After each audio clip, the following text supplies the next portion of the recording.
Hello friends, good morning. Welcome to my channel. तर आज आपण बनवणार आहोत उपवासाची स्पेशल अशी साबुदाणा खिचडी. साबुदाणा खिचडी तर सगळेच बनवतात, पण मी माझ्या पद्धतीची खिचडी कशी बनवते ते तुम्हाला मी सांगते आज. तर सगळ्यात आधी तर मी रात्रभर साबुदाणा भिजत घातलेला होता आणि त्याच्यानंतर मग शेंगदाणे भाजून घेतलेत मी एका साईडला. आणि शेंगदाणे भाजून झाल्यानंतर मग तेल टाकलं मी कढईमध्ये आणि थोडंसं मी तूप पण टाकते त्याच्यामध्ये, म्हणजे ती साबुदाणा खिचडी एकदम अशी मऊसूत आणि सुट्टी सुट्टी होते, चिकट होत नाही जास्त. आणि त्याच्यानंतर मग त्यामध्ये मी जिरं टाकलं आहे आणि थोडंसं जिरं टाकलं आहे. जिरं तुम्हाला हवा असेल तर तुम्ही टाकू शकताय, कारण काहीजण खातात जिरं, काहीजण नाही खात उपवासाला. त्याच्यानंतर मग बटाटे फ्राय करून घेतले. त्याच्यात बटाटे मी वाफेवरच शिजवून घेते. तर मग बटाटे आणि 1-2 हिरव्या मिरच्या मी कट करून टाकलेल्या आहेत. आता माझ्या घरात लहान मुलं पण आहेत खायला, त्याच्यामुळे मी एकदम बारीक कट करत नाही, तर मी उभ्या कापून टाकलेल्या आहेत मिरच्या.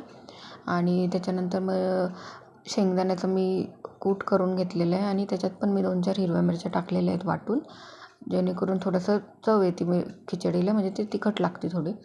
आणि त्याच्यानंतर मग मी साबुदाणा इथे भिजत घातलेला जो आहे तो फ्राय करून घेतला आहे आणि त्याच्यामध्ये लगेचच कूट आणि ते हिरवी मिरचीचं वाटण टाकलेलं आहे आणि ते व्यवस्थित फ्राय करून परतून घ्यायचं आहे. आणि वरतून थोडंसं मी मीठ टाकलेलं आहे, आणि कारण मी बटाटा शिजताना पण थोडंसं मीठ टाकलेलं होतं, त्याच्यामुळे आता थोडंसं टाकलेलं आहे. आणि मीठ वगैरे व्यवस्थित टाकून घ्यायचं आहे आणि ती व्यवस्थित परतून घ्यायची. आणि परतून झालं की थोडंसं त्याच्यामध्ये मी वरतून थोडंसं पाणी शिंपडते फक्त, की जेणेकरून ती मऊ होते व्यवस्थित आणि छान होती खिचडी. आणि त्याच्यानंतर तुम्ही इथे पाहू शकता खूप छान अशी मस्त खिचडी तयार झालेली इथे.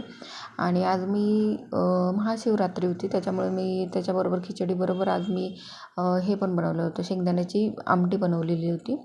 तर त्याच्यात मी वाटायला घेतलं होतं शेंगदाणे, हिरव्या मिरची आणि थोडंसं जिरं. आणि त्याच्यानंतर मग त्याला फोडणीसाठी पण मी थोडंसं जिरं टाकलं होतं, तुपाची फोडणी दिली होती. तेल एकदम थोडंसं टाकलं होतं, जेणेकरून टेस्ट खूप छान येते त्याची. आणि मग ते वाटण आणि त्याच्यात पाणी वगैरे टाकून वाटायचं आहे.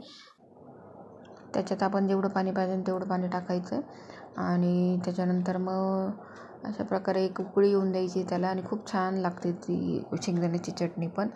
आणि त्याच्यानंतर इथे तुम्ही पाहू शकताय मग खिचडी बनवलेली होती, शेंगदाण्याची चटणी आणि दही घेतलं होतं.